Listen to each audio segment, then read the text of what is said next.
Hello everyone, welcome to this new installment of the Wrestling Analyst. My name is Luc Beaulieu, and today we're going to take a look at my predictions for the Premium Live event that's going to take place November 5th in Saudi Arabia, Crown Jewel 2022. Now, I think it's the fourth year that Crown Jewel is happening, four or 5 years now, and this is always a show that's a special show first, sold to the Saudis every year. And some of the matches there are, and some of the people that are going there are expressly asked by the Saudis for this show only. So, the matches are not in the order that I think they're going to happen. I'm going to go match by match, and because it's impossible to predict the order of the matches anyway. What I think might be the opener is going to be the Usos versus the Brawling Brutes. This is probably the match that one of the two matches with the most predictable outcome. The Usos want to keep dominating the tag team scene and potentially break the New Day's record for holding for the longest reign as SmackDown tag champs.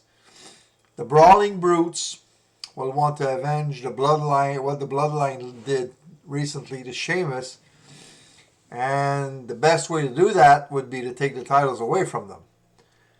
Match should be good. Usos can put on incredible matches. Ridge Holland's power is pretty impressive, and we all know what Pete Dunne or Butch can do in a ring. But I'm looking. I'm pretty sure that the Usos will win the match and hold on to the titles. So next would be what I think would be Alexa Bliss and Asuka versus Damage Control for the WWE Women's Tag Team Championship. Now, Asuka and Bliss just won the titles on Monday in a shocker. Asuka and Bliss's win was unexpected, but on my part, it was welcomed. Why? Because it's the shock value of the title change.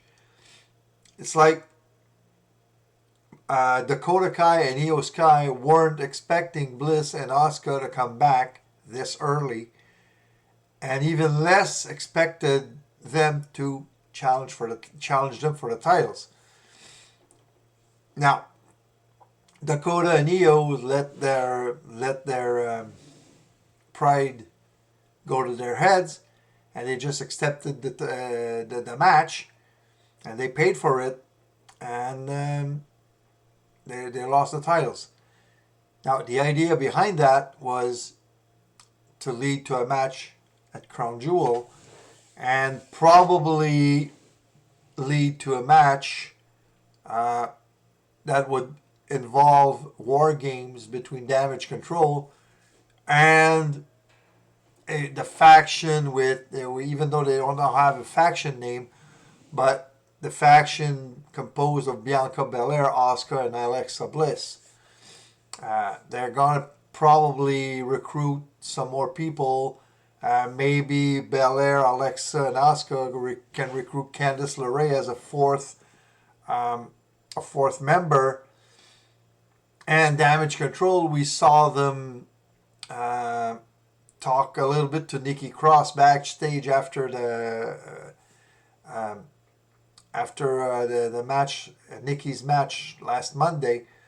So maybe that's what's going to be the War Games match between those two factions. Now, I'm getting ahead of myself. So at Crown Jewel, Alexa and Asuka obviously want to keep the titles, and Dakota Kai and Io Sky want to take them back and be third-time champions. Now, why take away the titles away? Why take the titles away from Damage Control? Like I said, it's for the shock value, so why not? I think that this match is the hardest to predict. Here's why. Does WWE really want to establish Damage Control as a dominating faction in the women's division? If yes, Damage Control will win the match and take back the titles. Does WWE want to split the titles between the factions and set up a match for Survivor Series? Then the champs will retain. So that right there, you know where I'm going with the Raw Championship match later on. And in the end, I wish that Asuka and Bliss retain to keep the titles divided between the factions, and maybe, I don't know, have a winner take all at War Games, but that would make no sense really. But I've seen that suggestion a little bit on Twitter. So, but I don't think a winner take all would fit in a War Games match because there's 4 participants per side. Anyway, what I think is that like I said, I wish and I think that Asuka and Bliss are going to retain. Let's jump right away to the Raw Women's title match with Bianca Belair and Bayley, a last woman standing match. Now, Belair wants to keep the title and put Bayley behind her for good, and Bayley really wants the Raw title. Now, this match is the ideal format to have interference, and of course there will be interference in this match. First from Dakota and Io, and then on behalf of Bayley, and of course, and then Asuka and Alexa Bliss are going to come to assist Belair. In order for this feud to continue, the ideal outcome would be that Bayley wins the title, and I think that's the result we're going to get. So we would see 2 title changes at Crown Jewel, which doesn't happen very often, title changes at Crown Jewel, but I think it will happen there, and that would keep the titles split between the 2 factions. Bayley finally having the title that she wants, and they're going to try after that to go back after the tag titles. So anyway, so right now I have the Usos, I have Asuka and Bliss, and I have Bayley winning. Next, I'm gonna jump right to Omos and Braun Strowman. Now, I'm sorry to say that. I respect Braun Strowman a lot. Well, big as he is and strong as he is, you have no choice. And same thing with Omos. But I think that this will be by far the worst match of the night. Not because of Strowman, but Omos is a modern day Great Khali almost.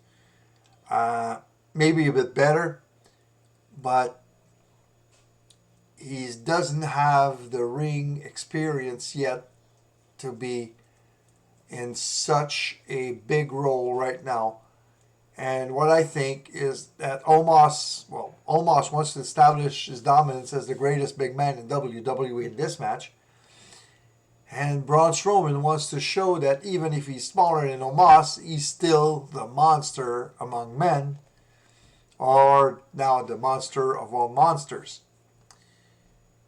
But like I said, that match should not be more than 5, maybe 10 minutes max. I would not give more time than that to that match, because if you go longer than that, I don't think the match will be very good. This match will have to be high intensity from start to finish. Well, high intensity. What I mean is tests of strength, things like that, just to keep it interesting. But when they really start hitting each other with haymakers or whatever you want to call it, and this match has not to go not more than 10 minutes max. Now, I think Braun Strowman will win the match and further establish himself as the monster, and he could make a run at the Undisputed Championship after that.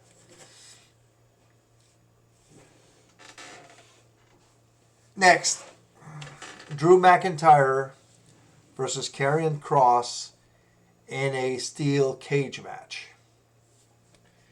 Now, this is kind of a rematch of Extreme Rules, where Kross won after Scarlett sprayed Drew with mace.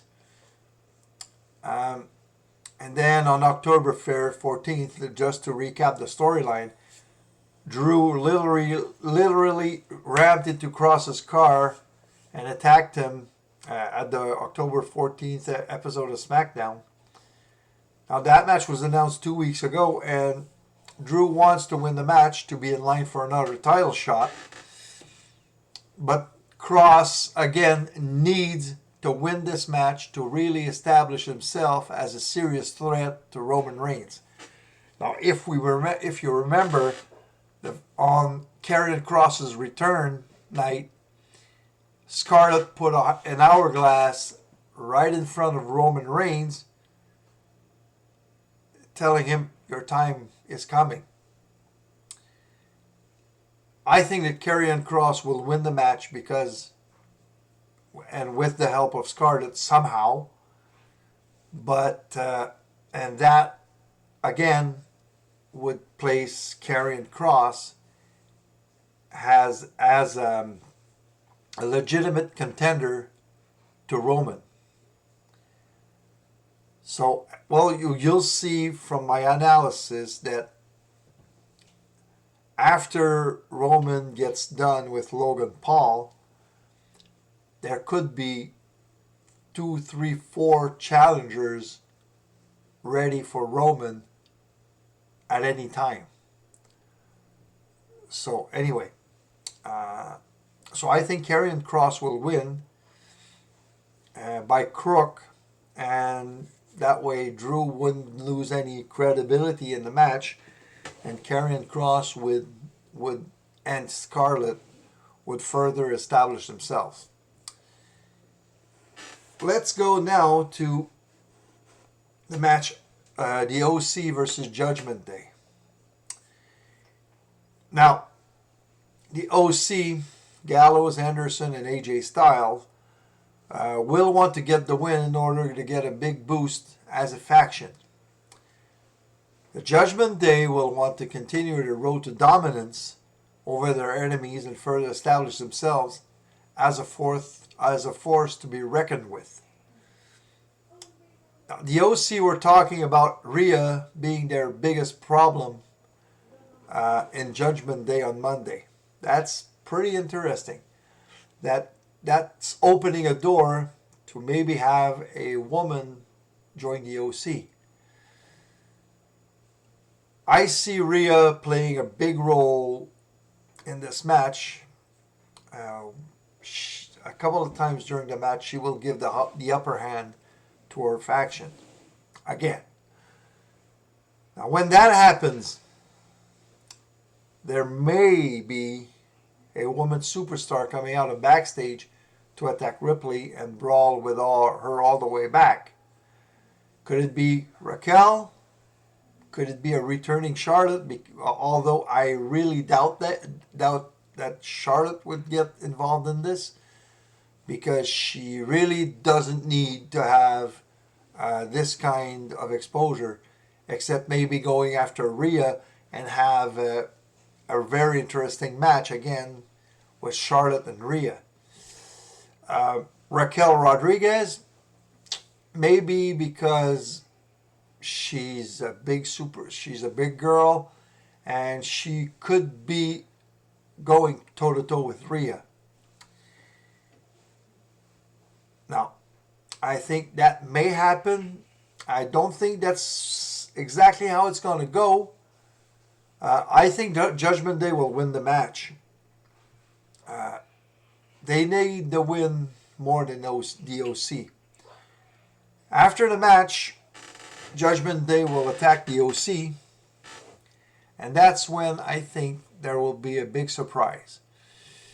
I think that Edge and Beth Phoenix will interfere, and Edge with the OC are going to get the upper hand on the three guys from Judgment Day. They're going to get the upper hand on Finn, Priest, and Dominic, which will leave Beth to confront Rhea. So that I think that this will set up a match between Beth and Rhea down the line. Would it be at Survivor Series? I doubt it. Could it be at the December Premium Live event? I don't know if it's still going to be TLC, but I think that this match may take place there.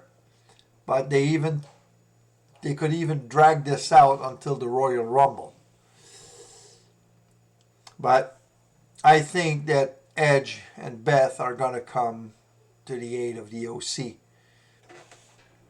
And we're going to have a face-off again, Beth and Rhea. And I want to see this. Even though Beth has not wrestled that much in the last few years, that's something I want to see. I think it would be good. Anyway, enough with that. Brock Lesnar versus Bobby Lashley. Now, Lashley wants to have retribution for Lesnar, costing him the U.S. title, which he lost to Seth Rollins after Brock injured him.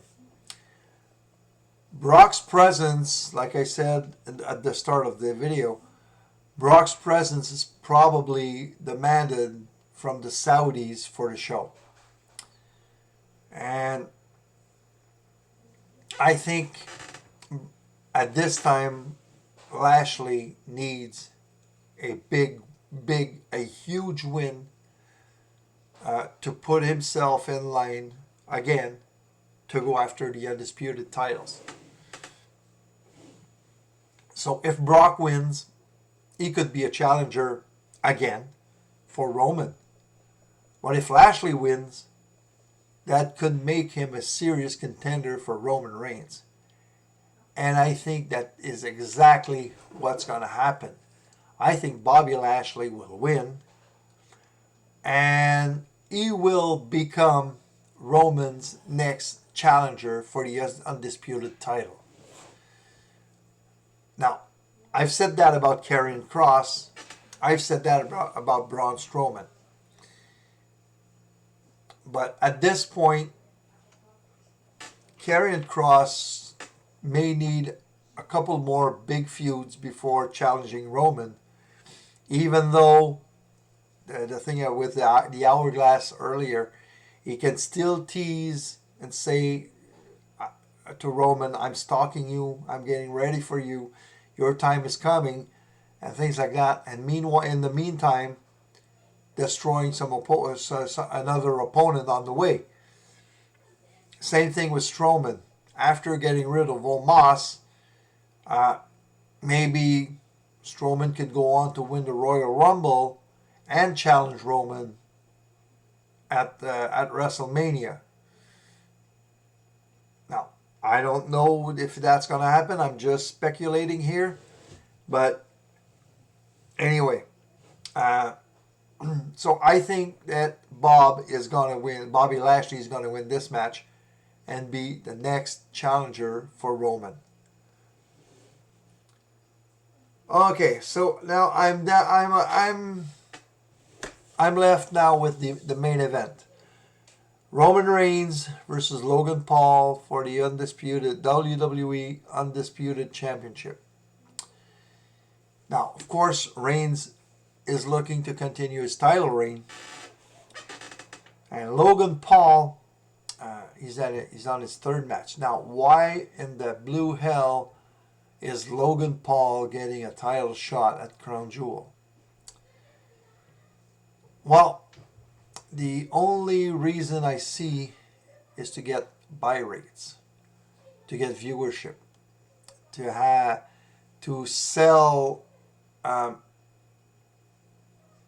the WWE product to Logan Paul's followers on Twitter, on Facebook, on YouTube, on Instagram, and have a big chunk of those people watching their hero Logan Paul going against the undisputed champion of the world. Now, Logan Paul, I'm not selling him short at all. He impressed me a lot in his 2 matches that he had until now. But like I said, the only reason he's getting the shot is to try to sell and to have the most viewers possible look at the buying and viewing Crown Jewel. Now, we all know that Roman Reigns is going to win the match. If he loses, that would not be very good for the company. I'm just saying that like that. We all know that Roman's going to win. The match will be good. Logan will put on quite a performance. And there will probably be a false finish in the match at some point. I'm pretty sure that at some point the crowd is going to think that Logan Paul is going to win the title. But I think and I know that Roman Reigns will win this match. So that's it for tonight. SmackDown, the last SmackDown before Crown Jewel is tomorrow. And hope you like this video. Invite you to subscribe. Click on the little notification bell. And leave a like if you like this video. And hopefully I do better at these predictions than I did with Halloween Havoc. So have a nice day, everyone. And see you next time.